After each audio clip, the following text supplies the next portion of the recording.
Hey everyone, welcome to the main event. My name is Joe Tillman, and today is, Wednesday, May 17th. Gotta throw a big shout out to a particular person who shall go nameless. Happy birthday, my friend. Hope you have a great day. I know you're watching, or you will be soon, so hope you get that. If you don't know who I am and what I'm doing behind this microphone, in front of this camera, in front of all you fine people, my name is Joe Tillman, and I've been in the hair transplant industry for 20 years. Now, it's not really a big deal. It's maybe more time than a lot of people spent in their own respective industries, but I have a unique situation where I was a repair patient having lived with 2 bad hair transplants for a total of 9 years throughout my 20s and into my very early 30s, and at the age of 31 got my first repair surgery with Dr. Jerry Wong of Hassan Al-Muhje in Vancouver, British Columbia. And that experience changed everything for me. It was the change in trajectory that some people experience that they absolutely do not expect. And that was my moment when I had the before the surgery is done. I knew that my life would be altered somehow. I just didn't know exactly how. And it soon became apparent to me where I was so obsessed with the subject of surgical hair restoration because of my, at the time, ongoing documentation. I was the first person in the world to document in near real time what it's like to go through recovery of a hair transplant. And I had no idea it was going to be my career, but I had an idea not too long after I had the surgery that I wanted it to be on some level. I didn't know how. And I'd spent well over a year online just sharing my experience, but also answering questions and learning about the procedure that I've been through, which at the time was cutting edge. And the work back then still holds up today if a clinic did it properly. And eventually started working for the clinic. And that was a big deal because there hadn't really been anyone that had done that before, had been a repair patient, documented, and became kind of like the face of the clinic that they worked for and engage with the public the way that I did. Plenty of people have done it since. It's not a big deal anymore. But back then it was a big deal. And I did that for 11 years. And the benefit I have from that experience is I learned a lot of very high-level details about how surgery should be performed, because I would be in the OR every time I had a chance when I wasn't talking to patients on the phone or running network cable or whatever, because I was doing that in the early days. But I'm very thankful for my experience, regardless of me leaving or not, which I did at the end of, or the middle of 2014. I left the clinic, started working for Dr. Rahal in Ottawa for several months, and then I realized there's something more. Like I don't want to be a consultant anymore, and so that's where we are today. I am an independent hair loss educator, but the difference between me and other, I guess you could call them educators, is that I don't sell products. I don't make commissions. I don't refer people based, for any sort of kickbacks. I don't do any of that. And it's because I believe that the idea of education and knowing what you're talking about and being transparent about it will allow you to make a living if you do it the right way. And nothing wrong with selling products and things like that. And I may wind up at some point selling a product. I did pimp out a product at one point early in my independent career. It was a good product, still is. It's called Heriton. I don't make anything off of it now, but it's called Heriton Hair Fibers. I still think it's the best one out there. But it's a cool job to have because it is my own company. It is my own thing that I do, and I love doing it. But I get to work with so many different doctors worldwide, and I get to go to the clinics, and I get to see how they do things. That's part of the basis of my review process. I use the experience and knowledge I gained from working in a very high-level clinic for so long, or clinics for so long, where I apply that to whom I'm reviewing. And it's not just about looking at pretty pictures on the internet. It's not just about, reading reviews that may or may not be legitimate. It's about going to the clinic. It's about understanding what you're looking for, talking to these doctors and understanding BS when you hear it versus fluff. And BS when you hear it versus the real deal. BS being fluff. So that's my background. And I wish I could condense that for the beginning of every show, because every day there's someone new that's finding the channel, the hair transplant channel, finding this show, the main event. And it's important to know who you're talking to or who you're listening to when you're watching a show such as this. But aside from me talking about myself, which I'm not crazy about doing, but it is necessary, it is a call-in show.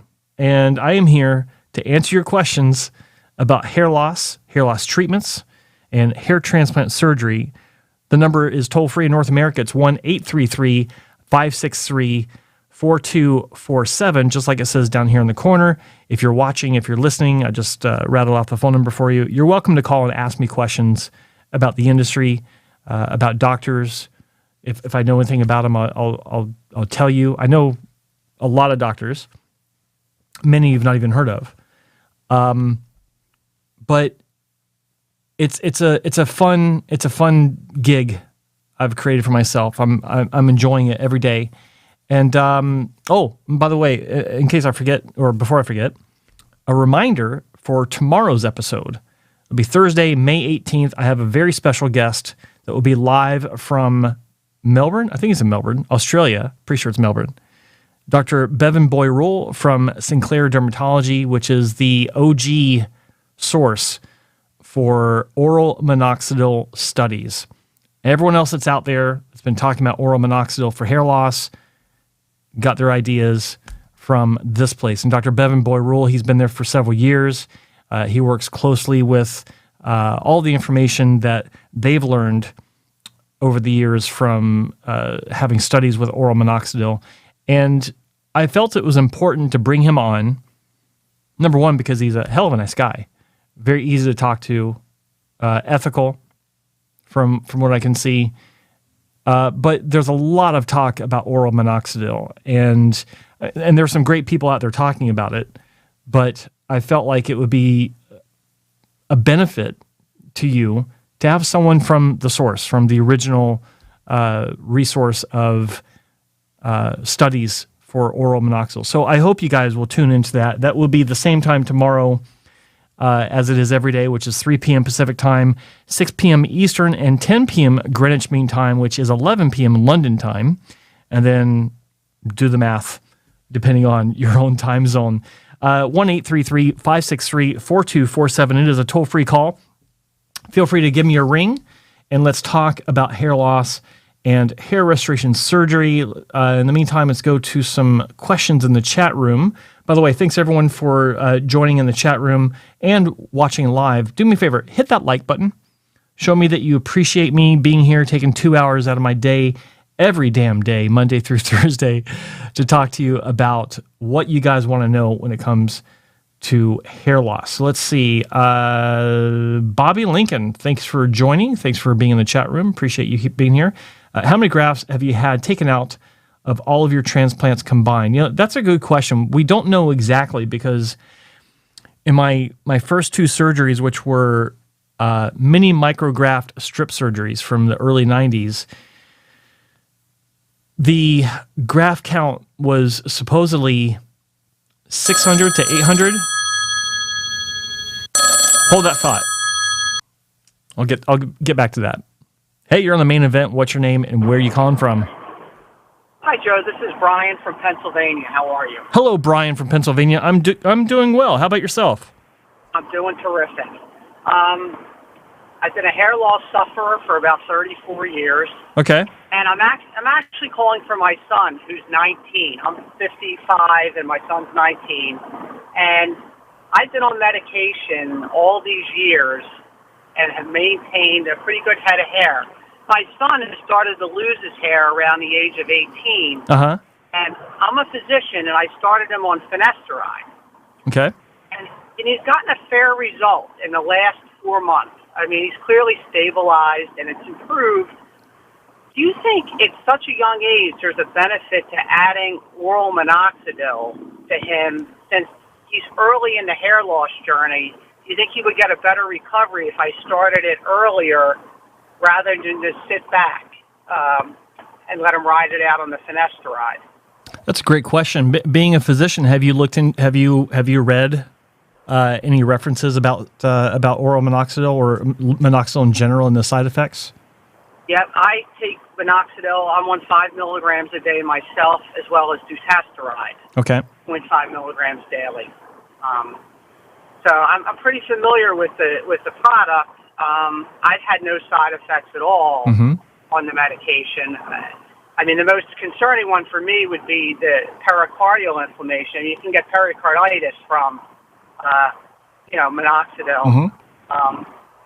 But I've never really seen it in my practice. Right. Are you a GP? I'm actually a pulmonologist. Well, there you go. You would know better than most. Okay. Well, okay. Plenty of opportunity for you. Okay. Well, obviously I'm not a physician, and I'm speaking to one. Do I think it makes sense? Well, from a practical standpoint, of course, because, he's obviously got access to it, easy access to it. And I think if you look at it as with a safety profile and the side effects listed in the desk references that you've got access to, you can see what's going on with this medication, and you feel it's okay, then sure. But here's where the logic comes in for me. He's 19. He's been on it for 4 months. He's stabilized as far as you can tell. My first thought is, how can you tell at 4 months? Are you sure? Because 4 months is pretty early to be able to make a determination on the efficacy of any of these medications, simply because you're dealing with the hair growth cycle, which can take quite a while, relatively speaking, to be able to judge. So I think that, if you feel like you're noticing, that's great. Fantastic. I'm not disputing that. I'm just saying that it can be difficult. In my view, as long as you're not seeing any sort of degradation of his hair loss pattern on finasteride, I would stay the course on finasteride. I would give it a full year, because I think that when someone's that young, you don't want to throw, at any age really, you don't want to throw the kitchen sink at a problem, or everything, including the kitchen sink, at a problem until you, or especially at such a young age, because you want to see what individual treatments will do for you. In your case, for your son, because I've said this to him blue in the face multiple times. If at any time in the future, say 5 years from now, he does develop some sort of issue with either medication or potentially with a medication, and or he has to go through some sort of procedure where it's like, maybe you should stop taking this medication or that medication, whatever. What if you don't know which one you want to stop? Right. What if what if for some reason, God forbid, your finances get tough, and it's like, we should probably cut back on this or cut back on that. Okay, well, if I'm going to cut back on just one of them, which will it be? You don't know.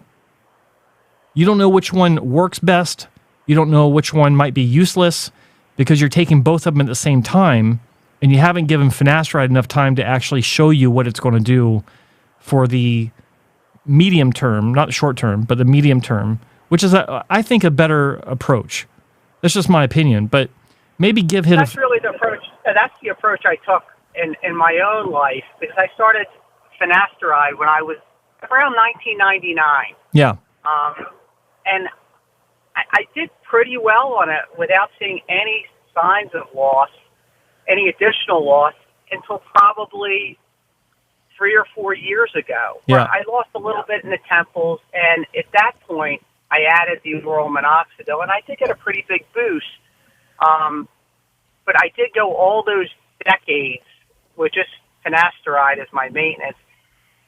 But I had always wondered if I had started the minoxidil earlier in my life with the finasteride, would I have seen a better outcome today?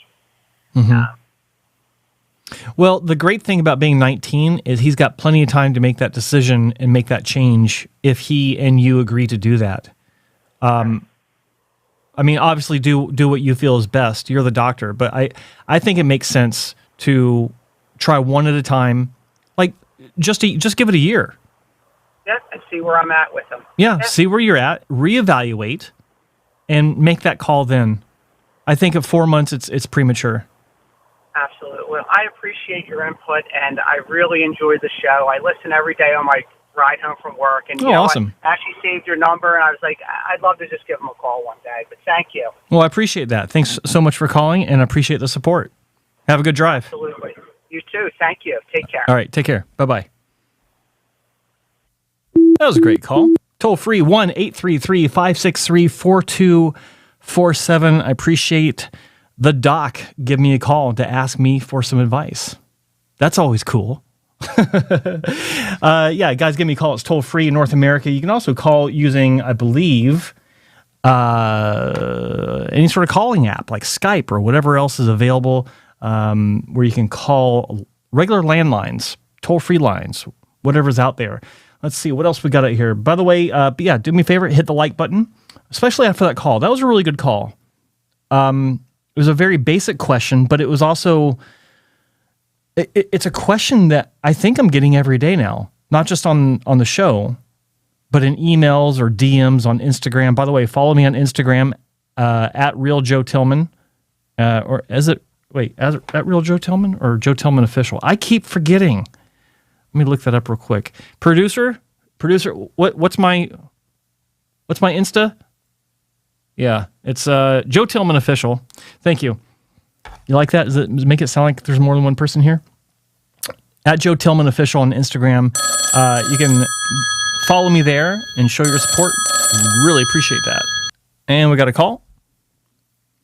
Hey, you're on the main event. What's your name and where are you calling from? Hi, Joe. It's Manhaj. I'm calling from London. Hello, Manhaj from London. Awesome. Thanks for calling. What's going on, man? Yeah, I'm good, man. I wanted to chat quite a few times, and I thought I'll call in finally. And, I appreciate it. I tried to sort out my Skype yesterday, but there were some issues. But yeah, I'm calling you now.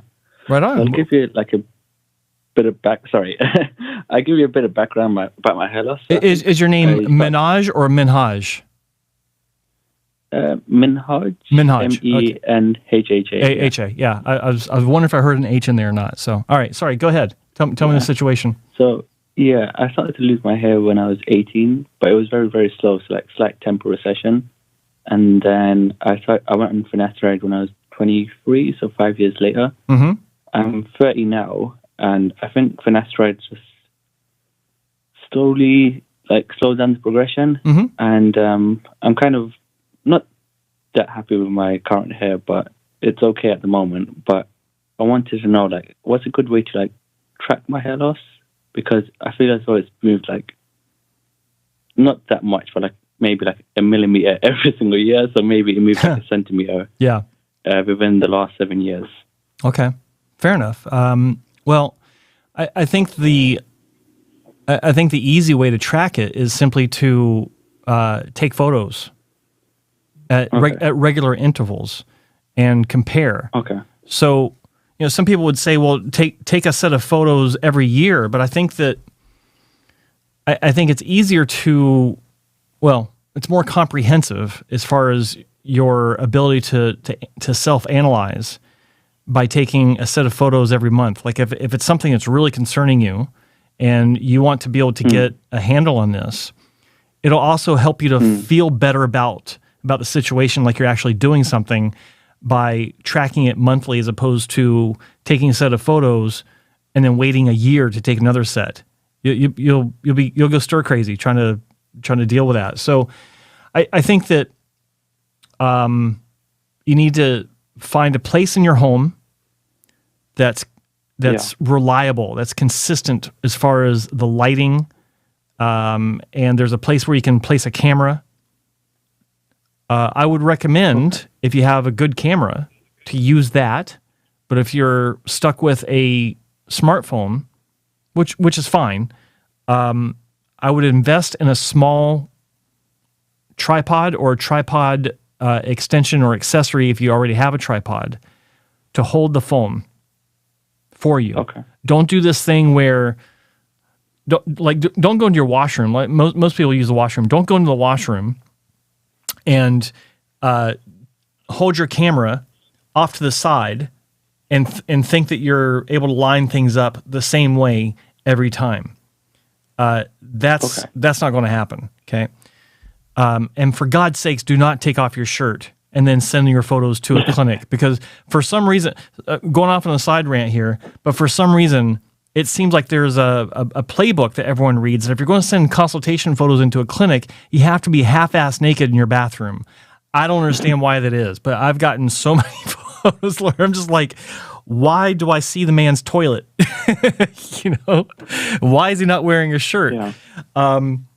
But yeah, I think ultimately, if you want to have the best photo documentation possible, you need to have your camera, whether it be a smartphone or an actual camera, stationary in one spot. And then if you're using a smartphone, you can simply use voice commands to take the photo. Like if you're using an iPhone, you can say, "Hey Siri, please take," or not please, but "Hey Siri, take a selfie." And that's what my phone's trying to do now. Okay. But you tell your phone to take a selfie or whatever the command would be, and it'll take a photo for you, and you don't have to hold it, which is great. Okay. And just make sure in the same spot, same angle, same lighting, and more importantly, it depends on your hairstyle, but if you're concerned about your temples or your hairline, make sure that your photos actually show your temple or your hairline, because I can't count how many times I've seen photos where they're like, yeah, my hairline's receding, but they're wearing a Caesar cut. It's like, I can't see your hairline, so I can't make an assessment. So just, it's common sense. Lay it out, write out what you want to do, and make notes when you're taking these photos. So any cues that you need to remember how to set yourself up, and just track it. That's how you track it. Okay.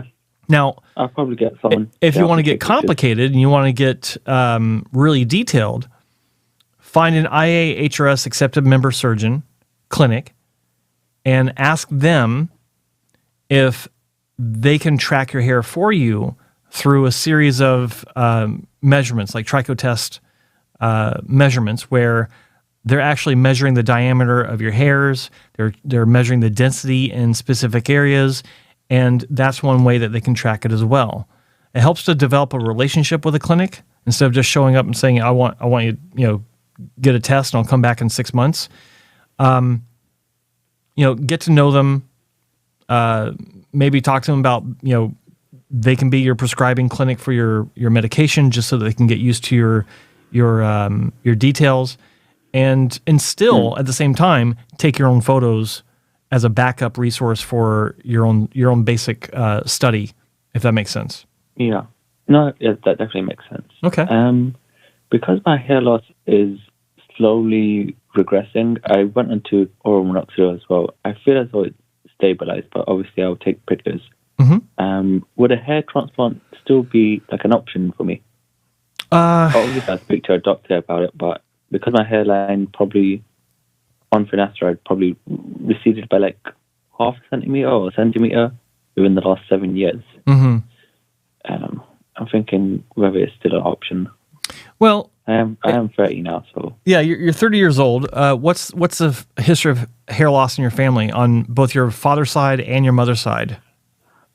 So on my mother's side, I think my granddad was a Norwood free, but on my dad's side, they're full, like, no hair on the top of the head.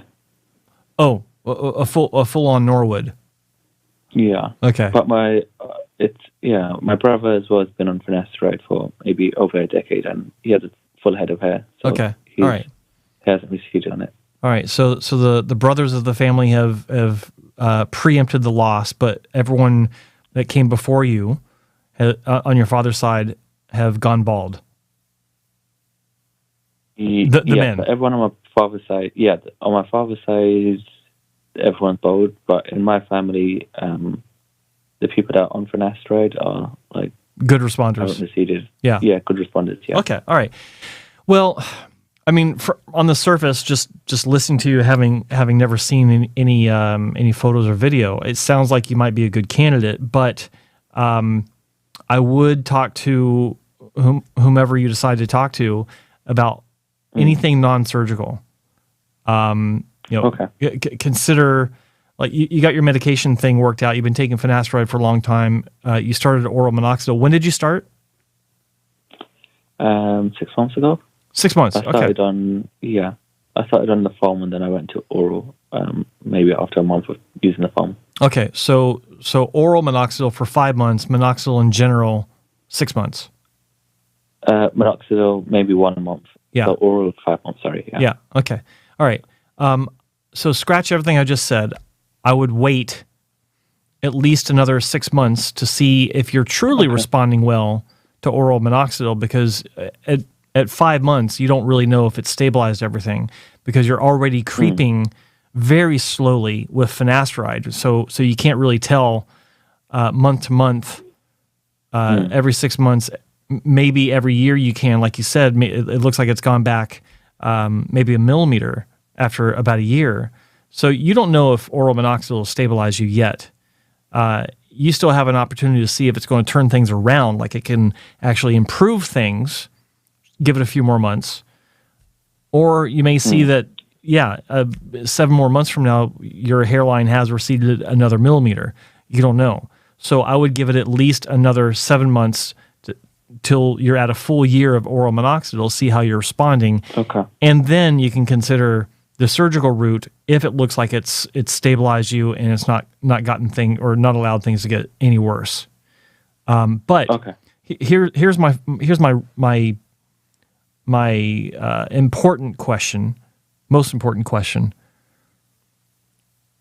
Do you feel, or would you be okay if every doctor you ever talked to said, no, you're not a candidate? Would you be okay with your hair to where you can move on and be like, okay, well, it's not a big deal.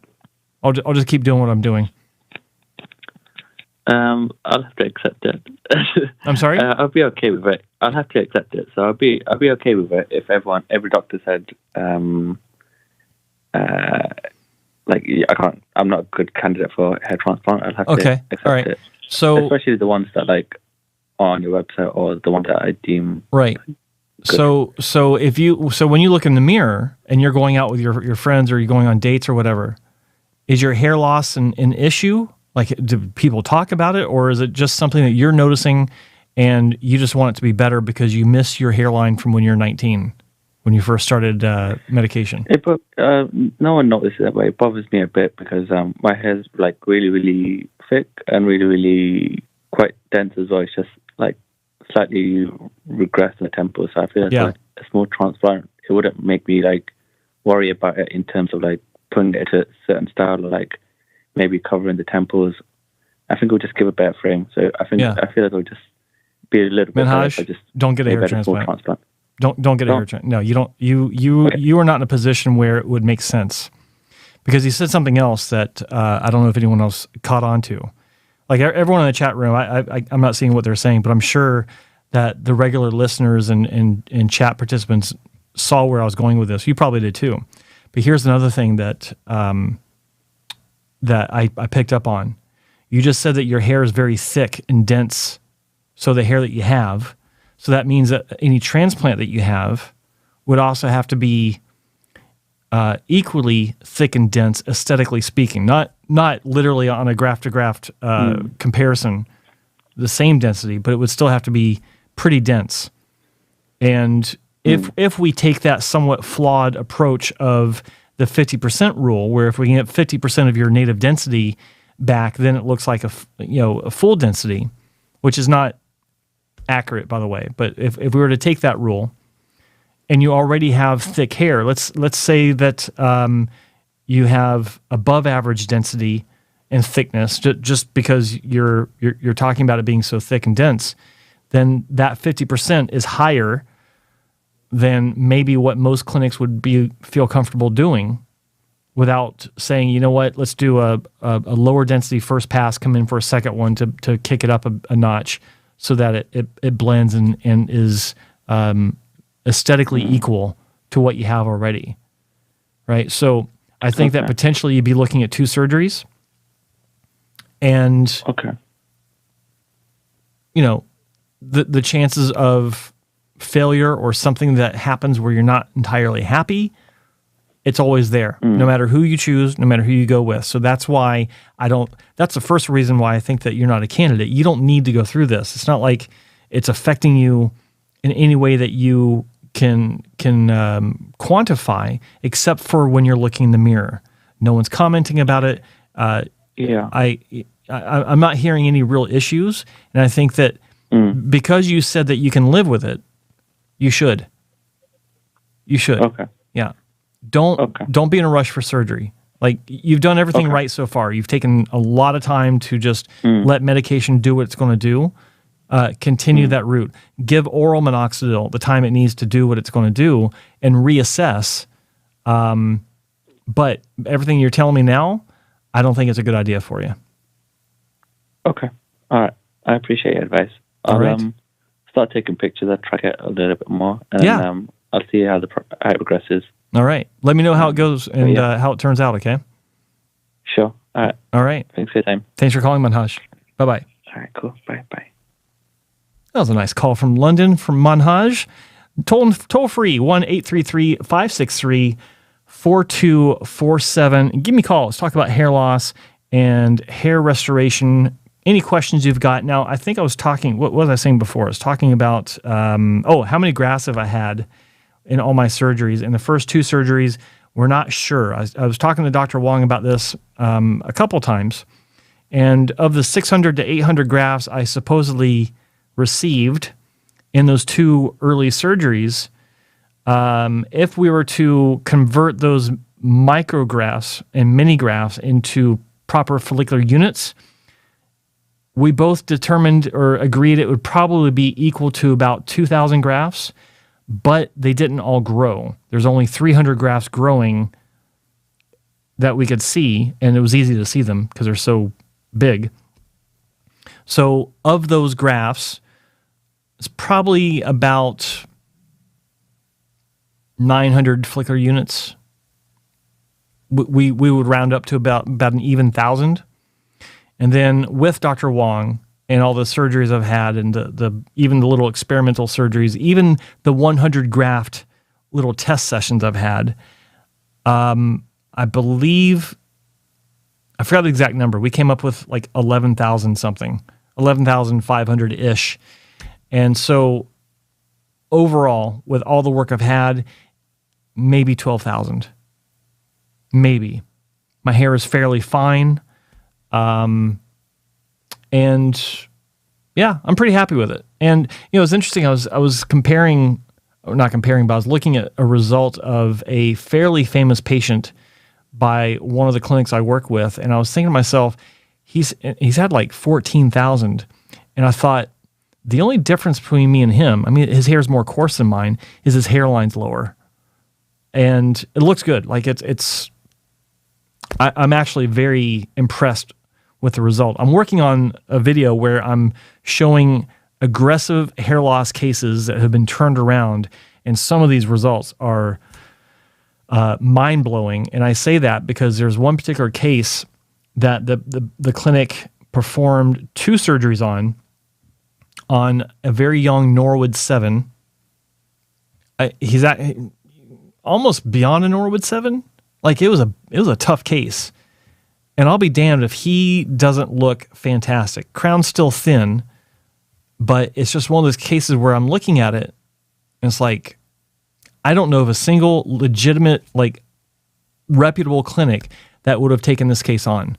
They did, and this kid is over the moon. I've talked to him. We chat through on DMs on Instagram, which is Joe Tillman Official. Joe Tillman Official, yeah, on Instagram. Follow me, and so it's impressive to see that stuff. And so back to my case, I think what still stands out about my case is almost all of the grafts that have been moved was from strip. That's what's still unique about my case. I did have an FUE surgery, 4 years ago? God, 4 years ago. Wow. 2019 in July. It'll be 4 years in July. And that was 800 grafts, I think. Yeah. So the vast majority of the hair that's been moved on me has been from strip surgery. And it still blows my mind to this day to think about that much hair moved via strip. So, moving on. Any questions you guys got, give me a call. It's toll free, 1-833-563-4247. I appreciate everyone in the chat room. Appreciate everyone following and that have subscribed. If you're not subscribed, be sure to subscribe, because tomorrow, people, I'm excited by the opportunity that you guys have here, where you can ask questions of Dr. Bevan Boy Rule from Sinclair Dermatology in Australia. If you don't know who he is or anything about the clinic, Dr. Rodney Sinclair was the original researcher that was looking at oral minoxidil for hair loss, and did some studies and came up with the baseline of results and information that most doctors that you're talking to today that are prescribing it are basing their prescriptions off of. And Dr. Bevan Boy Rule, he's been there for several years. Works closely with the team there on this exact subject. And I even know patients, like a few patients, that I have referred to him for his expertise in this area. They live in Australia, so it makes sense. But I think it's going to be a good show, and I highly encourage you to subscribe and ring the bell for notifications, because I will be setting up a new notification for that show tomorrow after this show. I've already made one announcement just to let everyone know, but I'll set up the link after I do this show so that everyone has plenty of time to check out that link and get set up for that. So please do subscribe. And of course, if you already are, like this show, click the like button, show your support, people. Let's see, questions in the chat room. That's funny, Broaderbond 60. Let's see. Take to start. Mike Pedroza, I missed it. How long does oral minoxidil take to start working? That's a good question. The pulmonologist that just called, he said that after 4 months, he feels like it's his. Oh wait, no, that was no finasteride. His son was on finasteride. That's right. The next caller, Manhaj, was on for 5 months, and he felt like it's stabilized. I don't think that's long enough. I think 6 months bare minimum. There are going to be extenuating circumstances. There will be caveats where patients will say, I've had patients tell me at 1 month they're seeing a turnaround with finasteride. Not so much with oral minoxidil, because oral minoxidil wasn't really being prescribed back in the day when I was in clinic. I've not heard anyone since then, doing what I'm doing now, tell me that they've had a turnaround that soon. But I think it makes sense. Give it a bare minimum 6 months, but preferably 1 year to know for sure. There will be cases where at 6 months you're like, my God, it's so much better. Of course, I mean there'll be cases like that, but I think 6 months bare minimum is what one should consider for a timeline. Milkdrinker, weird question, Joe, but have you played Elden Ring? I have not. Thanks for asking. Any other questions? I don't think Joe's a gamer. I used to be a gamer. I used to play a game called Tribes. I think it was the original massively multiplayer online game where it's like the landscape would go on forever. And this was in 2001. I was playing LAN games. A friend of mine was having LAN parties, guy I used to work with, and we'd bring our PCs over. And that's when Voodoo graphic cards were competing with NVIDIA. Wow, old times. Let's see. Wow, thanks, Joe. I was able to get some, but I'm worried about the shed. Yeah. The situation is anytime you take something that's going to affect the anagen, telogen cycle, the growth cycle of hair, it can induce a shed. That's not just oral medications. It can be topical. It doesn't even have to be medications. It can be laser. It can be treatments such as PRP, exosomes, anything that you want to help your hair can also temporarily or even permanently negatively affect your hair. Never forget that, people. Never forget that. Let's see. Carolina. Hello, Carolina. Nice to see you here. Hey, Joe, after the debacle of a visit we had with the dermatologist in Newport Beach, I think my husband should speak with a legit hair loss specialist. Is there someone in the LA area you like? Well, Carolina, that's a great question. I would urge you to look to the IAHRS list of doctors. There are several in the LA area. I only have one currently that I'm working with. That's the Alvia Armani Clinic. Fantastic clinic. But I think that it would serve you well to speak with more than one clinic. And I encourage that for anyone. But I am also looking at some clinics that have applied for membership in the LA area, but I'm not going to mention them yet. I'm going to defer to IAHRS and the members in the LA area that you can find there. So check them out. Thanks for being here. It's good to see you. Hi, Joe. Is transplanting beard hair effective? Depends on your definition of effective, but in general, yes. Not as effective as scalp hair, but it is effective. Sometimes you don't want it to be effective because if it grows in looking too much like beard hair, then maybe that's a bad thing. But yeah, it can grow. Let's see. Thoughts on consulting with Gary Linkov? You mean Linkov for hair loss virtually? Sure. Nothing wrong with that whatsoever.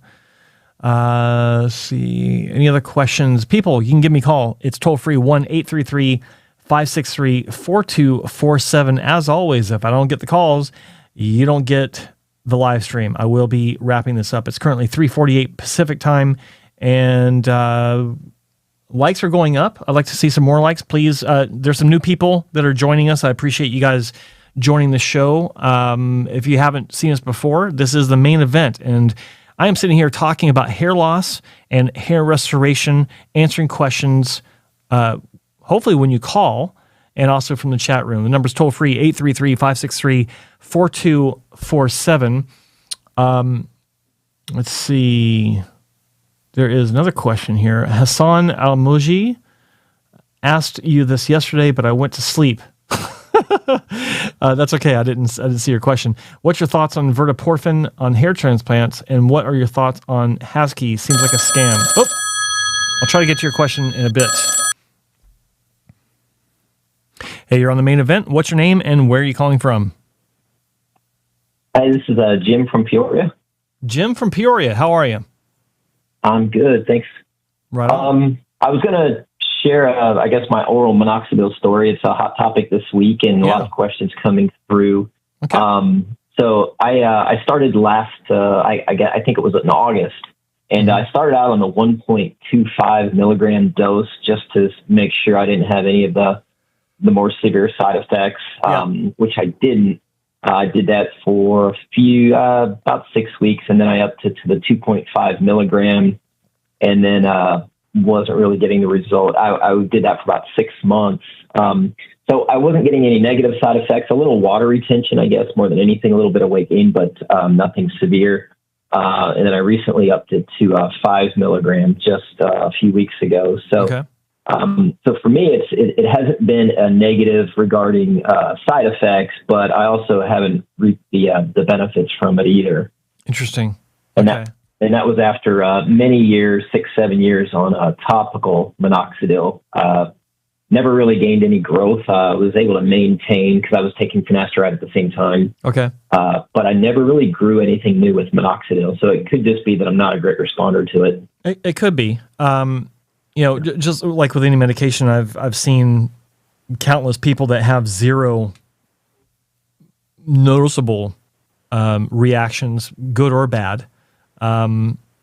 It's interesting that you like. I like hearing stories about people titrating up, starting with a low dosage, and then moving up to find a balance. If there's a need to find a balance, if you do to start to see side effects, and then you're still trying to reap the benefits, trying to find that balance where it's side effects are just barely there or tolerable, and then still getting some sort of benefit. In your case, you're not getting either at this point. There is the option of continuing to move up in your dosage under your doctor's supervision. Have you talked to your doctor about this? Is it a hair restoration specialist that's prescribed it, or is it your GP, your dermatologist? Who prescribed it for you? Yeah, so this was with my dermatologist. Okay. I actually saw him for dutasteride as well, because I had been on finasteride for a long, long time. But it really was just starting to lose the effectiveness and just started the shed that I couldn't get rid of.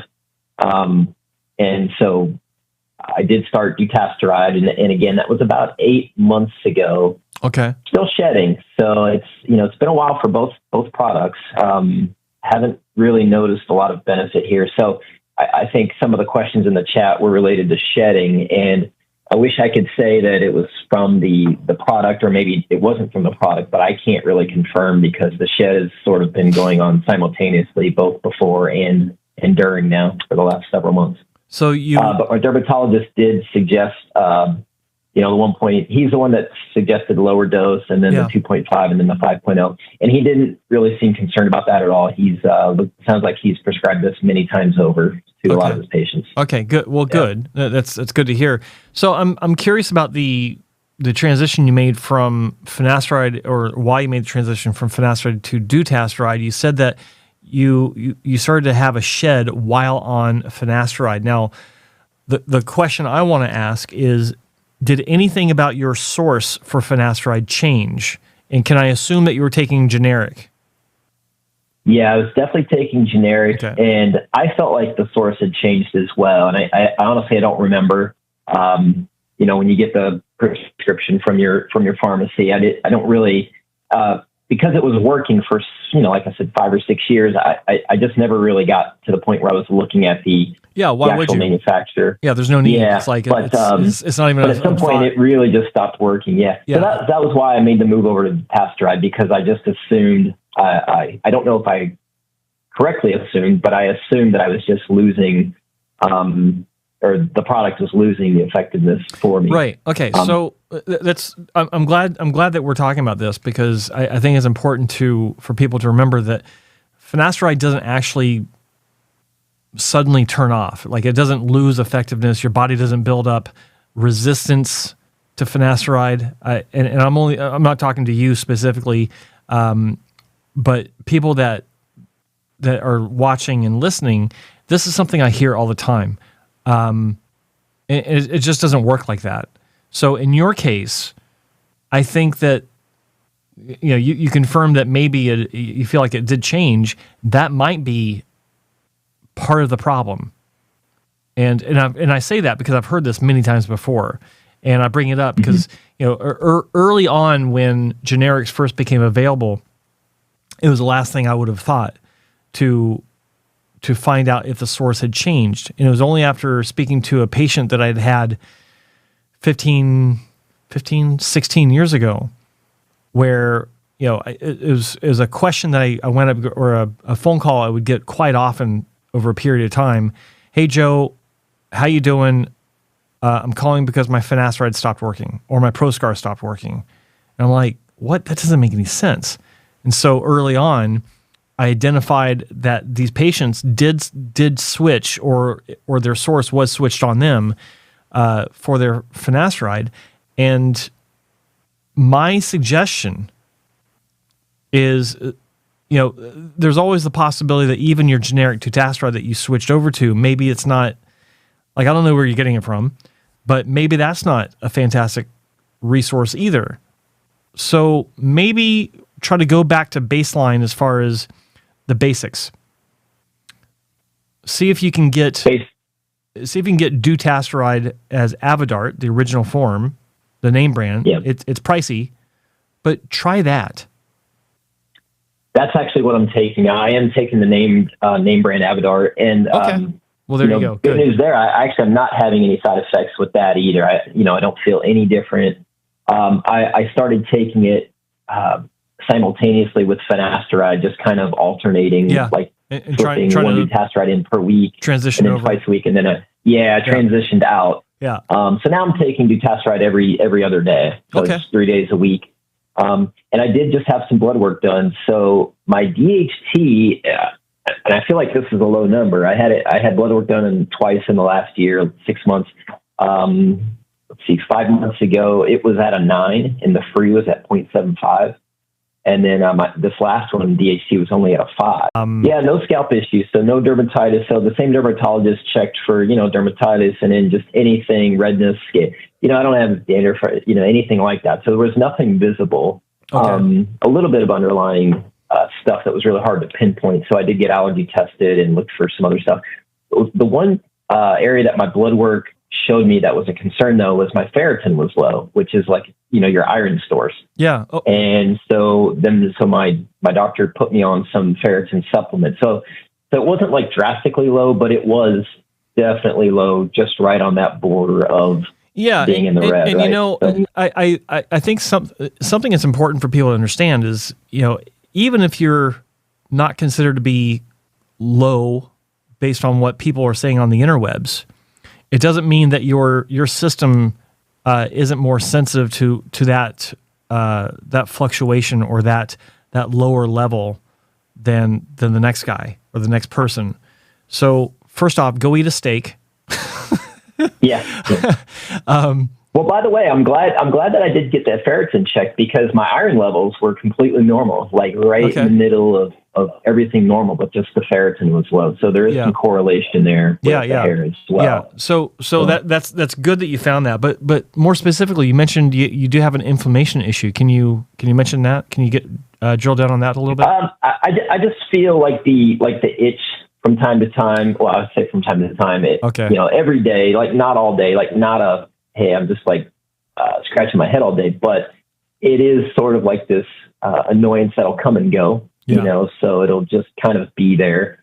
But again, there's no dandruff, there's no redness, there's no flaking, there's no, so I was looking into applying something topically, and I guess I'll ask you, since I'm on the phone with you, and I don't know if you know this, but when you look up what can help with just the scalp itself, maybe the underlying conditions, I see a lot of people mention like castor oils or I don't know. I mean, what are your thoughts on applying anything like a type of oil on your scalp and just leaving it for? I'm not a fan. Time? I'm not a fan of serums and oils and stuff. I mean, they may be fine. And full disclosure, I've not really looked into them. They evoke images of snake oil ads from, that you see on in books from the 1800s. It's like, no. I don't think there's anything to it. I mean, there might be, but I think more. I think that when you're dealing with inflammation issues, you need to deal with it internally, as far as some sort of oral medication, because you don't know like the inflammation. If you're getting some sort of issue in the scalp, it doesn't mean that's where the source of it is. That could be the symptom from the source, wherever that may be. And so if you can reduce internal inflammation, like a lot of people go through periods where they have chronic low-grade inflammation from food allergies, and not even classified as food allergies. They're just not reacting well to processed foods, or there might be too much of one thing, not enough of another in your diet.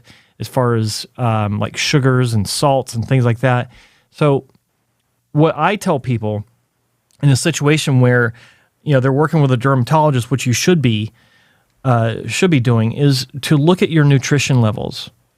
You've done the blood work, which is fantastic. That's a great step. But go further and look at your nutrition. Like, what are you eating and how much of it? And maybe make some changes in that regard. So, for instance, if you're gluten intolerant and you don't realize it, then cut out your breads and some of your carbs. Like, identify where that may be coming from. If you eat a lot of sugar or junk food, stop. Go clean. Just eat, organic meats and green leafy vegetables for 6 months, and seafood without too much junk on them, and just see. You'll feel better. Like that's undeniable. But see if that turns things around. Do you exercise? Yeah, for sure. Okay. All the time. Yeah. So, and what is your nutrition like? Do you eat pizza? Too many pizzas, or do you eat a lot of junk food? Are you pretty yeah, clean? No, I don't. Yeah, no. I eat relatively healthy. Okay. So I can't say that I've got a bad diet. Okay. Certainly not perfect, but yeah, whose is? But yeah, right. And I was looking for some underlying food allergies in the testing. So, but it didn't. And it doesn't necessarily have to be an allergy. Yeah. I mean, technically, any sort of negative response would be an allergy, but it doesn't have to be an allergy per se, as it's normally defined. It can just be something that's causing an issue that's more of a cascading issue that isn't identifiable through blood work. But regardless, you're doing everything right. It's just a matter of finding that balance. And so maybe a topical would help, but also look at internal anti-inflammatories like turmeric, curcumin. Taking a supplement like that can help to reduce chronic inflammation internally. But as far as topicals, maybe see if you can get some sort of temporary relief with. And I say temporary because it's it's a daily application that might help. A tar-based shampoo. I was talking about this yesterday, the day before, where I was having a scalp issue. I was having a bad case of seborrheic dermatitis many years ago, and the only thing that helped me was a tar shampoo. It was amazing, actually. I'll have to look that up. Yeah. And then switching out from eating Dagwood sandwiches every day, that helped too. But I'd like for you to, if you don't mind, keep me updated on this. Keep calling into the show to let me know anything that you've tried and whether it worked or whether it didn't work as you progress and try to work through this, because I'd be very interested to know, number one, if it works out for you, but also what you're doing to address it and the outcome. Yeah. I definitely will. Okay. Awesome. Well, all right. Good luck with it, man. All right. Well, yeah, thanks for your time. All right. Thanks for calling. Bye. 1-833-563-4247. That's toll free in North America. Here to answer your questions, if I can, about hair loss and hair restoration. That's always a tough one. Seems to be a chronic shedding issue, a more aggressive telogen effluvium in patients where they're doing everything right, and over the course of several months. I mean, I think he said 8 months, so it's still fairly soon, trying to get those growth cycles synced up to where fewer hairs are in telogen as opposed to being an anagen. So it's tough, and that's one area where it's like no one has the answer, and I wish there was more we could do, because that's gotta be frustrating as shit. I hate hearing that, but to the caller that just called in, good luck with it, and please do keep me updated. 1-833-563-4247. Give me a call. We'll talk about your hair loss issue. Talk about surgery. Are you having surgery maybe tomorrow or Friday or next week? You're going to hop on a plane, fly to a different country, or at the very least across your own country, to meet the doctor for the first time. Maybe you had an online consultation, of a Zoom meeting or something, and you're not sure. Give me a call. Let's talk about it. In the meantime, let's hit the chat room. By the way, likes, people. Let's see some more likes for the video. I think it's a good show so far. I got some fantastic calls. I really appreciate the callers so far. I appreciate everyone in the chat room, and I appreciate everyone listening. See more likes. Okay. Yep, that's good. All right. Let's see. Ray Persaud. I live in West London, UK. Awesome. I am thinking of a hair transplant. Are there any clinics that you recommend in the UK or in Europe? Well, I have a website, hairtransplantmentor.com, and I have a section called Doctors, and it will subdivide into global regions, and one of them is Europe, and I have a few clinics listed there that I have personally reviewed and I feel are definitely worth consideration by anyone that is ready to pull the trigger on hair transplant surgery. If that's not enough for you, then there are a few others. They're on the iahrs.com website. That is a fantastic resource. It's actually the basis for membership on hairtransplantmentor.com is to be an IAHRS member. Why? Well, because he's already, they've already done some of the legwork for me, and I take their standards and take it to the next level where I'm actually going to a lot of these clinics. I haven't been to all of them, but most of them, and I'm applying my experience to what I see in their clinic to see if I think that they pass muster. And the clinics I've seen in the UK on the IHRS are very good. The one that I have reviewed is the Maitland Clinic in Portsmouth. Phenomenal clinic.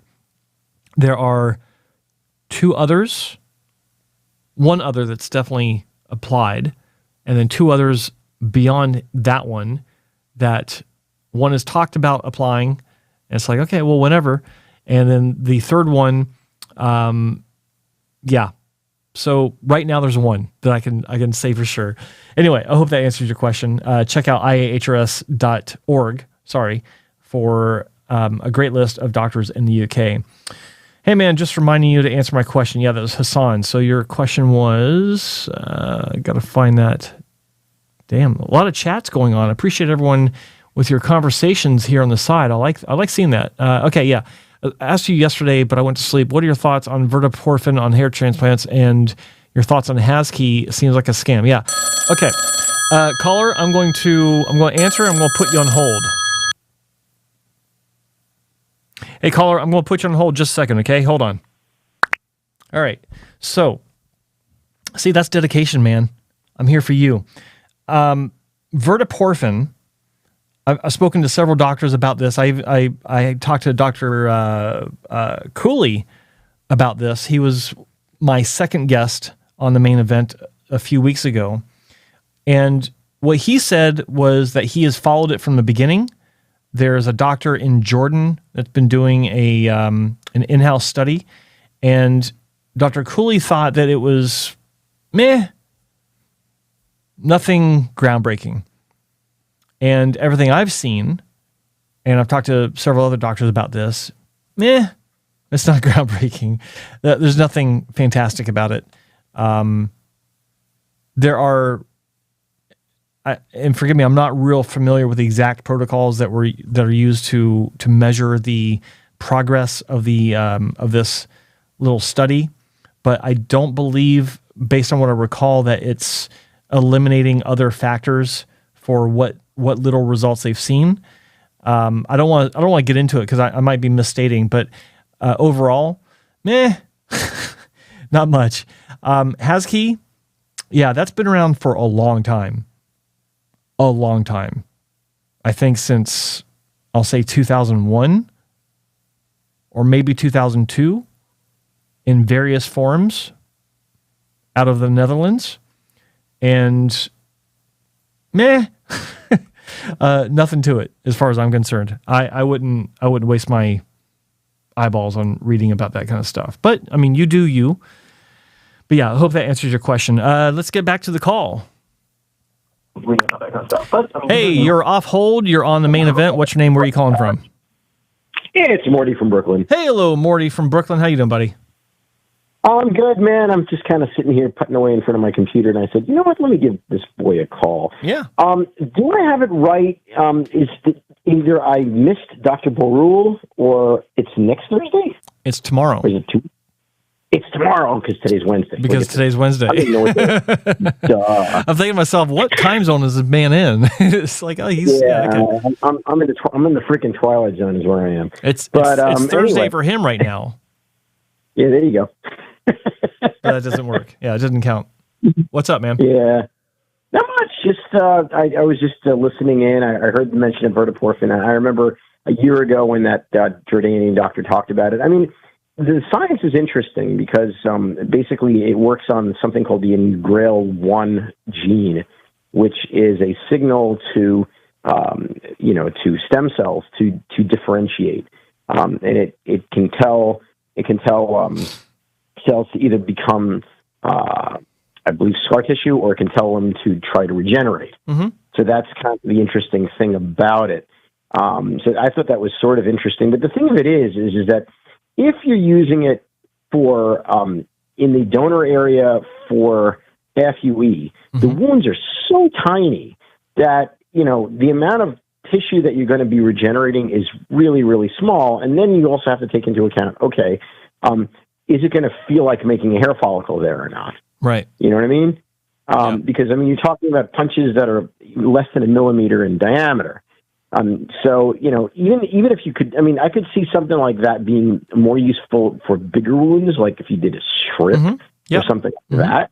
Yep. But, for FUE, it doesn't seem to make much sense. Plus, there are other ways to get better healing in donor areas that are pretty well accepted, like things like ACell, things like platelet-derived fibrin,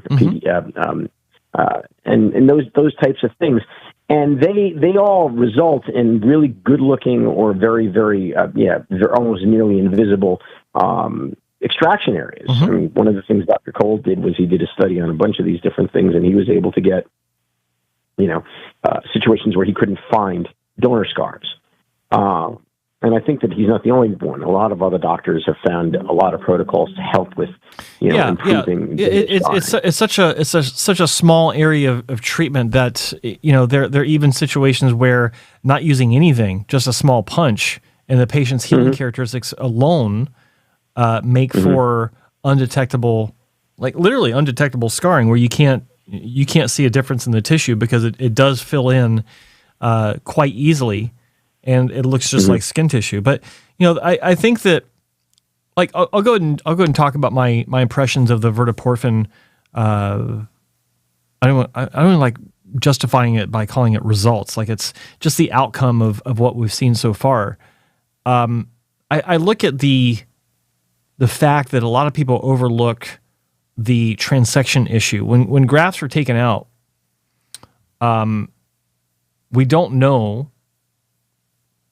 if the information that we're looking at is taking into account the fact that maybe when a graft was removed from the target area that's being studied, and then the treatment of choice being applied, if it was a partial transection where a hair is going to regrow regardless. That happens all the time in the best of hands. I've seen it where donor areas, in some cases, like some of the hair looks like it's come back as it was monitored. And how do we know that what little outcome that we've seen that looked positive isn't from some sort of transection issue in some of these cases? Like, I don't know. It's such a, assuming a small punch was used, I don't remember the size that was stated, but I don't think that we can overlook that. And I'm not seeing anyone mention that. And it's something that happens regardless of intention sometimes. Hello? Oh, we lost Morty. Anyway, that's my thought on that. That some of it could just be natural regeneration of a partially transected follicle. Ray Persaud, thanks for answering my question. Mr. Tillman, you're very welcome. Let's see, Morty. Thanks, man. I did. Looking for some more questions. Anyway, with Morty gone, I didn't cut the call, Morty. You got cut off somehow. But anyway, that's okay. I hope that made sense to you. 833-563-4247, toll free in North America. Give me a shout. Let's talk about hair loss. Answer your questions. Talk about hair transplant surgery. If you got surgery coming up, if you're thinking about having surgery and you're not quite sure, or even if you're absolutely positive, you know what? If you are going to have surgery soon and you're positive, give me a call. See if I can talk you out of it. No, I'm just kidding. Give us a call and let's talk about your journey and your decision and why you came to the decision that you've come to before you've had your surgery. That's always interesting to me to learn about the decision-making process of patients. Like I know what people go through, but I like hearing about it because sometimes there's something new that someone will throw into the mix that influenced their decision. 1-833-563-4247. Coming at you live from Vancouver, British Columbia. We're on the Pacific Coast, so it's currently 4:16 Pacific time. I'll be here for another roughly 45 minutes if I continue to get calls. If I don't, I will be signing off. In fact, no, I'm not going to give you a timer. I'm going to entertain you guys with some more questions from the chat room, but I would like some calls if you feel so inclined. Andrew Vernon, hey Joe, is there any certain scalp massages that you would encourage for blood circulation to the scalp? No. Your scalp is already the most vascular part of your body. No, there's no need. There's no need for scalp massages. I mean, it's something that it feels good, but I don't see any need for that. The only scalp massages, and they're not massages per se, that I've ever recommended are scalp stretching exercises, where you're literally stretching your scalp before a strip surgery. I used to have a couple of videos on YouTube where I was showing people how to do that, but no one does strip anymore, so took it down. Let's see. FSK, how did I know that you'd come back with that answer? You're predictable, man. In a good way. It's funny. Let's see. Who else? You're welcome, Andrew. Any other questions? Okay. No other questions. Ray. Okay. Everyone's thanking me for answering questions, but no new questions. Milkdrinker asks, do grafts have a higher survival rate on some areas of the scalp than others? Didn't you ask this on a previous show? It depends on not so much wear on the body as opposed to, or on the scalp, as opposed to the density, because different areas of the scalp will require different densities for the desired aesthetic outcome, and that can influence it. If it's too dense, then it can compromise blood flow. If it's not dense enough, then you just need to go in for a second surgery. But I don't think it, by relation to the area of a scalp, in general, just across the board, would inhibit growth compared to other areas of the scalp. I hope that answers your question. What % of docs can actually do temple points well? Great question. I don't have a number, but I think it'd be a small percentage. I would say, okay, if I was to apply a number to it, I would say less than 10%. Hey, you're on the main event. What's your name and where are you calling from? Hey, Joe. How's it going? Hello. Who is this? Hi, this is Jack. Jack, where are you calling from, my friend? I'm calling from California. Right on. Hey, I had a question. You've been doing these events for so long and you sound very knowledgeable. I might be seeing a hair transplant doctor soon in order to get an assessment if I'm a good candidate or not. And I wanted to know from your experience and wisdom what kind of questions I should be definitely asking them, and how should I have that conversation when I'm meeting a doctor for the first time? That's a good question. What questions should you be asking a doctor the first time that you're meeting him? Sorry. Yes, like maybe, what are the broadest areas that I should cover in my conversation with the doctor, and, what kind of information should I seek? I know that he's a good doctor, like he's experienced, he's seen a lot of patients and with good results, but I just want to prepare like a list of questions I should be asking. Yeah.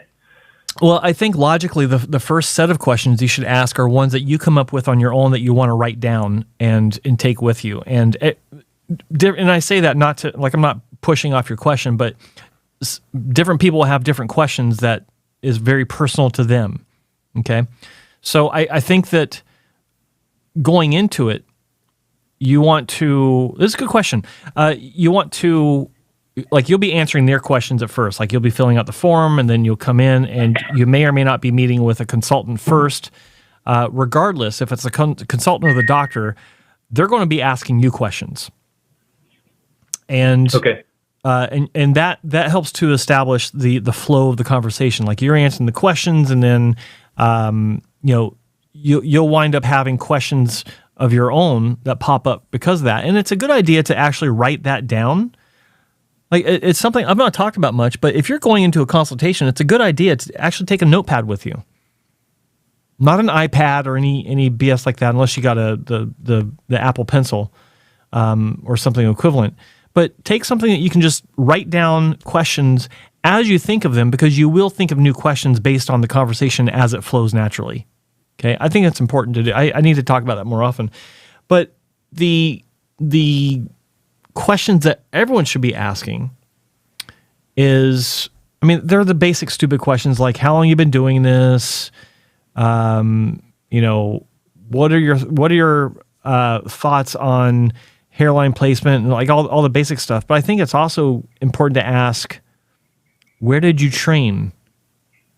How did you learn about hair transplant surgery? And the answers are not so important as is the way that they answer the question. Because I know some doctors that are fantastic, and they actually train with a doctor that isn't so good themselves. And to me, that demonstrates that the doctor that I'm talking to is just that much better than I thought. Because if you have a very rudimentary education in hair transplant surgery, and you wind up being so much better than the person that you trained under, and I'm talking like a real pre-ternship, like a 1 year training, that speaks volumes. For instance, I'll go ahead and say it. Dr. Yaker, IHRS member, hair transplant mentor clinic, Yaker MD, Dr. Joseph Yaker in Dallas. His ability far outstrips or far outperforms his training. And when I found out more about his background, his training wasn't terrible. I mean, it was decent, but the way that he does the work now, it really belies his original training. It's like, wow, okay, I never would have thought that. And so I think that when you find these things out and the way that they talk about their training, I think that helps to give you a sense of who they are, the way that they talk about their past. If it's something they're proud of, if it's something that they kind of brush aside. I mean, part of it's a question of understanding human nature and the way that people talk.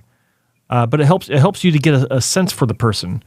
And I think other good questions are, if you've been reading things to educate yourself, like density, angle, direction, like ask them, how do you gauge the angle and direction of the new hairs that you're placing so that it's going to be a natural result? I think that's a good question. How do you determine the right density for someone like me based on the parameters I've given you for an outcome I'd like to have? Things that are important to you. Yeah. Things that are important to you, like, what are you going in for? Hairline work? Do you want temple angle closure? Do you want, like if they talk about your hairline, assuming that's what you're going in for, and they don't draw temple points, Ask them why. Why aren't you creating new temple points or strengthening the ones I have? Does that happen in the first consultation or so that you do with the doctor? Like, is that very standardized of what you can expect? Drawing of the hairline? Yeah. Almost absolutely yes every time. In fact, I don't recall ever seeing a consultation where, unless it wasn't a hairline job that they were talking about, like if someone comes in for the crown, they're not going to be drawing a hairline. But more generally speaking, it is normal, regardless of where the work is going to be done, for there to be some sort of reference to it. So if you go in and you're going to be talking about your crown work, like say your hairline's fine, you're happy with it, it's just your crown is thinning, and you want that addressed, there won't so much be a drawing made to show the border of where the placement will be, but they'll probably hand you a mirror, and they'll hold a mirror behind you so you can kind of line up and see what's going on, and they'll point out what they think is a good area to cover, and maybe even talk about the whorl pattern that will be developed, and point to the directions and talk to you about that. So specific to hairlines, yes, they will draw it every time. Scratch that. They won't draw it every time, but they will reference it. They might, pull out a ruler and measure your glabella to your existing hairline. They might not draw it, but they might have, say, like the tip of a comb, like a rat tail comb, and just kind of trace it along your forehead in the skin, and you'll see where they're talking about. Sometimes they won't want to actually draw it on you, because then they got to pull out the alcohol wipes, and that's kind of a mess, or you got to go to the washroom and wash it off, and it's kind of a pain in the ass. So, but I'd say 90% of the time they will actually draw on your forehead the first time you meet them, for sure. Yeah, that answers it splendidly. Can I ask a small follow-up, if that's okay? Yeah. I have been hearing about this new therapy. I'm not sure if it's new, but I've been hearing about it. It's called using the drug dutasteride. It's dutasteride mesotherapy. Yeah. It's like something that they inject in the scalp. Yeah. Again, any thoughts on that, or what have you been hearing or seeing? What's like the success of that thing? Well, okay. So this goes back to your original question. What questions should you be asking? So if you are ever presented with a treatment other than surgery as either an option that would be in lieu of surgery, or an ancillary on top of surgery, then your number one question should be, can I see some results? And how many times have you done this? And what is the success rate where patients are happy with the outcome? And then ask for documentation. If they're saying, yeah, we've done this 137 times, then they should have at least half that many results in some sort of gallery of their own records. And then of those records, they should have a healthy portion that they can show you because they've been given patient permission. That's not always the case. Like sometimes there's a clinic that has a pretty good protocol and whatever, they're like PRP or whatever, and it works pretty good, but they don't have a great gallery to show their patients because they haven't really invested any thought, much less time, into getting patient permission to share results. I think that is a gross neglect of responsibility by clinics, because you're leaving your patient to just trust your word, and I think they're selling yourself short. It's so many problems with that. So your responsibility for yourself is to ask for documentation, photographic documentation, video documentation of anything that a clinic is offering you, even surgery. Like, I mean, the clinic will have a bunch of results that you can see on their computer screen that you can't see on a website or on YouTube, because a lot of patients will say, yeah, you can use my photos, but not on your website. You can use them in your clinic. I see. Okay. Good point. So you'll see that. But I think that anytime a clinic makes a claim, it's your responsibility to question that claim, how, why, when, where, who, whatever. Don't take everything they tell you at face value. Question it. That's very important. Gotcha. Hey, thanks, Joe. Really appreciate it. You're welcome, Jack. Any more questions?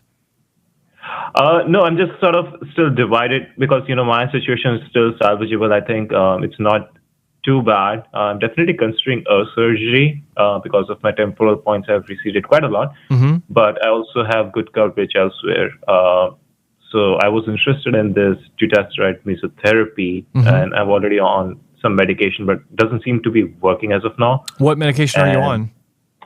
Just finasteride 1 mg every day for some time. Earlier, I was a little more skeptical of how much dosing I should be doing, so I was doing sometimes 0.5 or whatever. But and how long you been taking 1 milligram? The 1 milligram thing is almost a month now. Prior to that, I was at least taking 0.5 every other day for at least 5 or 4 more months. So it's been like about 6 months. I started sometime in, I think, November or December to be precise. Okay. Yeah, and are you booked for consultation already? No.